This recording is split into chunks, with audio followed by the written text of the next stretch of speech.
नमस्कार। मेरा नाम तोशन कुमार धाकड़ है और मैं स्टूडेंट हूँ आईआईटी बॉम्बे में और एज़ एन मैं अपना एक स्टार्टअप कर रहा हूँ जिसमें कि हम लोग बीज़ के ऊपर काम कर रहे हैं। How like Bs help in the pollination and initially हम लोग ने स्टार्ट किया था वो बी हाइव मॉनिटरिंग सिस्टम से स्टार्ट किया था। फिर मैंने और भी फार्मर्स से जाके बात की और चीज़ एक्सप्लोर किया और ये समझ में आया कि बीज़ बहुत ज़्यादा इम्पॉर्टेंट होती हैं पॉलिनेशन के लिए। तो मैं आज हूँ हिमाचल में और मैं आज मिला हूँ रावत जी से जिनके यहाँ पे एप्पल ऑर्चिड्स हैं और आज मैं इनके पास आया था ये जानने के लिए कि बीज़ कितना इम्पॉर्टेंट है एप्पल फार्मिंग के लिए, कितने दिन के लिए रखी जाती हैं बीज़, है ना, कौन सी टाइप ऑफ बीज़ होती हैं और ये जो सर्विसेज है कि जो बीज़ को लेकर आना अपने ऑर्चिड्स में रखना वो कैसे मैनेज करते हैं, बीज़ कहाँ से आती हैं, क्या कॉस्टिंग आती है और हम क्या इसमें कोई टेक्नोलॉजिकल इम्प्रूवमेंट कर सकते हैं क्या? मैं बीरवान सिंह रावत, सभी को नमस्कार। साथियों, आज हम लोग हैं हिमाचल में, डिस्ट्रिक्ट शिमला में, अनंतपुर में, अपने ऑर्चर्ड में।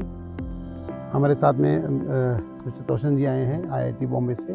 तो ये एक मधुमक्खी में कुछ अपना एप्पल में इनका क्या रोल है उसके बारे में कुछ स्टडी करना चाह रहे हैं। सबसे पहले हम आपको बता दें कि एप्पल बिना मधुमक्खी के हमारा बिजनेस फेल है।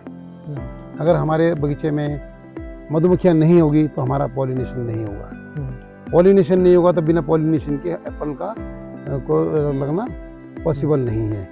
तो जो आपका क्वेश्चन था कि भी इसका क्या रोल है, तो उसके रेफरेंस में आपको मैं बोलना चाह रहा हूँ कि हम अगर हमारे पास मधुमक्खी के डब्बे नहीं है, मधुमक्खी हमारे पास नहीं है, तो हमारा एप्पल की सेटिंग फूल से फल नहीं बन सकता है। और उसके अलावा मधुमक्खियाँ भी देखो, हमारे पास कई टाइप की मधुमक्खियाँ हैं। हम तो जैसे आप बता रहे थे कि आप 5 टाइप की मधुमक्खी के बारे में बात करते हैं। हम सिर्फ 2 मधुमक्खी जो हमारे पास रहती है, एक इंडिगा है और एक मेलिफेरा। इंडिगा हम लोग बोलते हैं अपनी पहाड़ी मक्खियों को। पहाड़ी मक्खियाँ जो हमारे घरों के उसमें रहती बनी हुई या जंगलों में रहती है, तो वो हमारे लोकल टेम्परेचर से वो अपना एडजस्टेड रहती है। जो मेलिफेरी मक्खियाँ हैं, मेलिफेरी मक्खियाँ हमारी एक पालतू मक्खियाँ हैं, ये बाहर से हमारे पास यहाँ आती है। इसको हम लोग रेंट में लेते हैं। अच्छा। जैसे मक्खी वाले बाहर से आते हैं, इनको हम रेंट में लेते हैं और जिस समय हमारी फ्लोरिंग का टाइम रहता है उसमें हम लोग इनको अपने डब्बों बगीचों में रखते हैं। तो इसमें में हमारा एक रेशो होता है कि 1 एकड़ में हम लोग 5 डब्बे के लगभग हमें अपनी मक्खियों को रखते हैं। और विशेष ध्यान ये दिया जाता है कि जिस पे मक्खी हमारे बगीचे में हो उसमें हम लोग किसी टाइप का कोई पेस्टिसाइड वगैरह का, कोई फंजीसाइड का स्प्रे हम लोग नहीं करना चाहिए, ताकि हमारी मक्खियों को डैमेज ना हो। और साथ में हम ये भी देखा जाता है कि मक्खियाँ हम ऐसी जगह पर रखें जहाँ से सनलाइट उनको अच्छी पड़े, धूप धाप भी, क्योंकि हम ये मक्खियाँ आती है हमारे बाहर से। ये गर्म जगहों से मक्खियाँ आती है, जैसे पहाड़ों में मक्खियाँ आती है, तो उसमें यहाँ टेम्परेचर काफ़ी ठंडा रहता है। तो वो एकदम इस टेम्परेचर में आने पर कहीं ऐसा ना हो काम ना कर पाए, तो उनको हम ऐसी जगह पर रखते हैं कि जहाँ से उन पर सनलाइट भी अच्छा पड़े, उनको दिन को अच्छी गर्मी वगैरह भी मिले और उनको फुल टाइम उनको काम करने का एक मौका मिलना चाहिए। अच्छा। मक्खियों का जो है हमारे को ऐसा नहीं है कि मधुमक्खी हमारे नेचर में सिर्फ पॉलिनेशन ही करती है। उससे ज़्यादा उसका बेनिफिट एक और भी है कि जो हमको हनी मिलता है। अभी आपने कुछ डाटा दे रहे थे आप कि इंडिया में क्या बताया था हमने, कितना 80% एक्सपोर्ट होता है। एक्सपोर्ट होता है और हमारे आज पर मैन में कितना 30 grams of consume per year consume करते हैं हम लोग, जबकि वर्ल्ड वाइड आपका जो डाटा था वो 1.2 kg 1.2 kg। तो इतना कम लोग हम लोग हनी यूज़ करते हैं, तो हमारे को हनी को भी ज़्यादा यूज़ करना चाहिए। साथियों, हम देख सकते हैं ये मधुमक्खी के डब्बे सभी सेब ही फ्लोरिंग के टाइम पर आए थे, क्योंकि सेब के बगीचों में कई स्प्रे की जाती है, फंजीसाइड की स्प्रे की जाती है, पेस्टिसाइड की स्प्रे की जाती है। तो फ्लोरिंग के तुरंत बाद इन डब्बों को यहाँ से हटा दिया जाता है। अब हमने ये ऐसी पोजीशन में रखे हैं जहाँ पर मधुमक्खी को यहाँ पर नमी भी मिलेगी, पानी भी मिलेगा और एक उनको किसी टाइप का कोई पेस्टिसाइड का यहाँ पर एरिया नहीं है, ये पूरा वाइड एरिया है। देख सकते हैं हम लोग,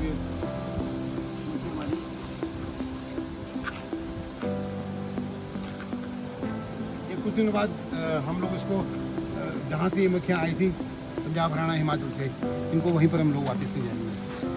ये एक बहुत बड़ा बिजनेस है, इस पर लोगों को काम करना चाहिए और नेचुरल क्लाइमेटी का भी इसमें कोई किसी तरह का इम्पैक्ट नहीं पड़ता। तो सर इसमें क्या कोई जो बीज होती है उनका कोई रिलेशन है काऊ यूरिन के साथ? बीज का काऊ यूरिन के साथ काफ़ी अच्छा रिलेशन है, क्योंकि हम ये देखते हैं जब हमारी बीज बाहर से आती है, हमारा ये अपना प्रैक्टिकल एक्सपीरियंस है, जब बाहर से मक्खियाँ आती है तो काऊ यूरिन को बहुत ज़्यादा यूज़ करती है, काऊ यूरिन के बाद काफ़ी बैठती है। तो हमने जो लोग एक्सपीरियंस लोग हैं उनसे हमने सुना है कि ये उनके लिए काऊ यूरिन उनके लिए एंटीबायोटिक का काम करती है। अगर हम लोग काऊ यूरिन का स्प्रे फूल में कर देते हैं, जो पानी सब में रेशो बना करके फूल में कर देते हैं, तो उनको वो जो काऊ यूरिन का जो रिक्वायरमेंट उनकी वो उस फूल से पूरी हो जाती है। और काऊ यूरिन का एक फ़ायदा और भी है कि काऊ यूरिन पेस्टिसाइड भी है, फंजीसाइड भी है और टॉनिक भी है। अच्छा जी। साथ में हमारे को मधुमक्खी से भी उसका एक पॉलिनेशन में भी हेल्प मिल रहा। तो मेरा अपना पर्सनल एक्सपीरियंस है कि अगर हम फ्लोरिंग में जब हमारा 5% फूल फूला रहता है, उसमें हम लोग काऊ यूरिन का हम स्प्रे करते हैं, तो हमारी फ्लोरिंग की जो हमारा जो फल बनने की जो कैपेसिटी बढ़ जाती है, ज़्यादा फल सेटिंग हमारा हो जाता है। तो हमको काऊ यूरिन का भी काफ़ी इस्तेमाल करना चाहिए। है या एपिस सेराना है, वो यहाँ की इंडिजिनस बीज है। तो हम यहाँ पर हिमाचल में क्या करते हैं, जो हमारे पुराना आर्किटेक्चर है जिसको काठकुनी कहते हैं ना, उसमें जो घर की दीवारें होती है वो काफ़ी मोटी होती है, लगभग 1.5 फीट मोटी होती है। तो उसमें बीच में पत्थर ना लगा के उसमें लकड़ का एक बक्स का शेप दे दिया जाता है। अब वो एपिस इंडिका की खासियत होती है, वो ठंड को झेल जाती है, उसको हमारे को मोबाइल नहीं रखना पड़ता या सर्दियों में नीचे नहीं ले जाना पड़ता। मोर ओवर जो हमारा काठकुनी सिस्टम है वो इतना मोटा वॉल है, तो उसके अंदर वो सर्वाइव कर जाती है जो सर्दियों का टाइम होता है। तो वो हम अभी भी हमारा जो डिपार्टमेंट हॉर्टिकल्चर है वो उस पर सब्सिडीज भी देता है, मतलब प्रोत्साहन राशि देता है। उसमें 1000 रुपीज़ पर बी हाइव देता है। तो मैक्सिमम आप 5 ऐसी हाइव रख सकते हैं और बेनिफिट ले सकते हैं। आप रख जितना मर्जी सकते हो, जितना मर्जी रखो, लेकिन जो अनुदान है या प्रोत्साहन राशि है वो सिर्फ 5 अपाइरीज पे ऐसी जो इंडिजिनस बीज को आपने काठकुनी सिस्टम से लगा रखा है, या वॉल हाइव बोलते हैं एक्चुअली, बेसिकली इनको वॉल्स है, घरों की वॉल्स है, उसमें आपने लगा रखा, आपने देखा होगा ये। हाँ मैंने देखा है। मैं इसकी बल्कि एक तो ईंट से भी बनाते हैं, ईंट से एक हाइव अंदर है, दूसरा हाइव ईंट का बनाते हैं, उस पर मिट्टी की लोपाई होती है, वो डबल वॉल्ड हो गया, डबल वॉल हो गया तो इंसुलेशन हो गया, तो वो पेरिनियल, मतलब आप एक उसको मूव करने की जरूरत नहीं होती, वो आप बगीचे में बना सकते हैं। तो साथियों, मैं आज आपको दिखाना चाहूँगा कि हमारे बागवानों में जो हमारे एप्पल, नाशपाती या कीवी के बागानों में हम लोग मधुमक्खी रखते हैं पॉलिनेशन के लिए। तो ये हमारा मधुमक्खी का डब्बा है, ये हमारी इंडिका मधुमक्खी है। इंडिका मधुमक्खी हम लोग ज़्यादा इसलिए प्रेफर करते हैं क्योंकि ये हार्डी भी रहती है और ये बहुत दूर तक पॉलिनेशन करने में समर्थ रहती है। साथ साथ में ये छोटे मोटे क्लाइमेट को भी में भी इनको ज़्यादा इफेक्ट नहीं पड़ता है, ये छोटे मोटे क्लाइमेट को भी बियर कर देती हैं। कभी छोटा हवा, तूफान या कोई बारिशें हो जाती है तो उसमें भी ये काम करने में सक्षम रहती है। मधुमक्खी अपने मैनेजमेंट के लिए भी बहुत जानी जाती है। माना जाता है कि मधुमक्खी के डब्बों के अंदर जितनी भी मक्खियाँ रहती है वो सभी अपने अपने कार्यों के लिए सुनिश्चित की जाती है। कोई खोजी मक्खी है, कोई रानी की सेवक मक्खियाँ हैं, कोई शहद बनाती है, कोई बाहर से पोलन लाती है। ये इंडिका मक्खियाँ हैं जो हमने अपने घरों पर जंगल से पकड़ करके एकत्र की है।